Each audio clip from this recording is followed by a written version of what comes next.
Ega ma teid veel kujunditega rahule ei jäta. Mina olen Gert Riim, ma olen matemaatikaõpetaja ja emadele olen ma mentor, kes aitab õppida emadel emotsionaalset intelligentsust, aga täna me räägime matemaatikast. Kui te nüüd avastasite kujundid, mis oli meie eelmise video teema, siis nüüd avastage, et on olemas tasapinnalised kujundid ja ruumilised kujundid. Mida see tähendab? Tasapinnaline kujund ja ruumiline kujund. No nii, võtame seda sama purgi siit on ju. Mida see tähendab? Ruumiline kujund, me saame midagi sisse panna. Tasapinnaline kujund, me saame sinna joonistada. Avastage ruumilised ja tasapinnalised kujundid nüüd eraldi.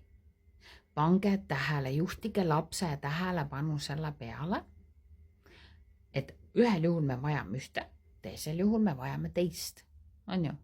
Eriti lahe oleks, kui te saaksite näiteks käia pakendikeskuses ja tehagi seal ruumilise karpe endale ja siis kaunistada see tasapinnaliste kujunditega näiteks.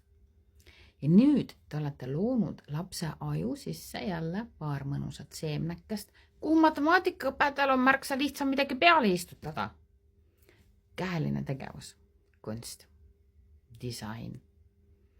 Looge need märksõnad ka lastele siia aju sisse on ju.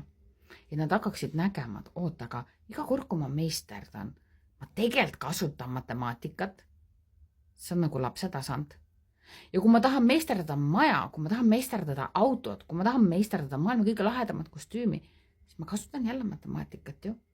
Ja näete, kust hakkab austus tekkima matemaatika vastu. Kohtume järgmises videos, kus me seda sama teemat edasi arendame, et kuidas aidata lapsel mõista matemaatikat igapäevaelus. Vaata ära terve seeria ja kui sa tahad aidata oma last sügavamalt õppimist mõista, siis teadlikumema.ee kursused, kuidas ometi need lapsed õppima saada.